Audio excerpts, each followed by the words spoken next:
จังหวัดอำนาจเจริญเพิ่นกะได้ให้การต้อนรับคณะกรรมการคัดเลือกหมู่บ้านหัตถกรรมดีเด่นรางวัลหม่อมงามจิตบุรชัดนะคะประจำปี 2569 ค่ะ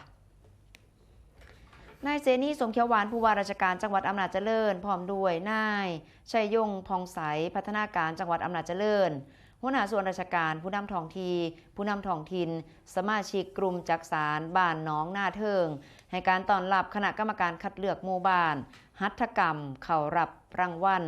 หม่อมงามจิตบุรชัดรางวัลสร้างเสริมคนดีมีคุณธรรมประจำปี 2569 ที่นำโดยนางขจิรัตน์เจนาคมนะคะเพิ่นเป็นประธานคณะกรรมการพร้อมคณะกรรมการในโอกาสลงพื้นที่ตรวจเยี่ยมและก็ประเมินผลเชิงประจักษ์ที่บ้านหนองหน้าเทิงหมู่ที่5ตำบลหน้าจิกอำเภอเมืองจังหวัดอำนาจเจริญค่ะโดยบ้านหนองหน้าเทิงก็ถือเป็นหมู่บ้านต้นแบบที่มีความโดดเด่นอย่างยิ่งเลยค่ะในด้านของศิลปะหัตถกรรมจักสานโดยเฉพาะถ้าภาษากลางก็สิเอิ้นว่าม่วยหนึ่งเข่านะคะหรือว่าบ้านเฮาก็สิเอิ้นหวดนะคะผลิตจากไม้ไผ่ซึ่งก็เป็นภูมิปัญญาท้องถิ่นที่สืบทอดกันมาจากรุ่นสู่รุ่นตั้งเป็นกลุ่มจักสานบ้านหนองนาเทิงเมื่อปีพุทธศักราช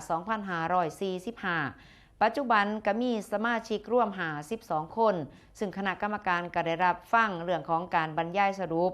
และก็สาธิตกระบวนการและก็ตรวจเยี่ยมวิถีชีวิตเชิงประจักษ์ของชาวบ้านน้องหน้าเทิง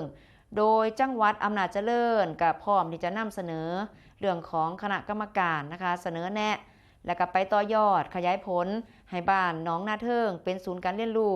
ด้านคุณธรรมและก็ภูมิปัญญาท้องถิ่นให้เกิดความยั่งยืนในอนาคตต่อไปนั่นเองค่ะ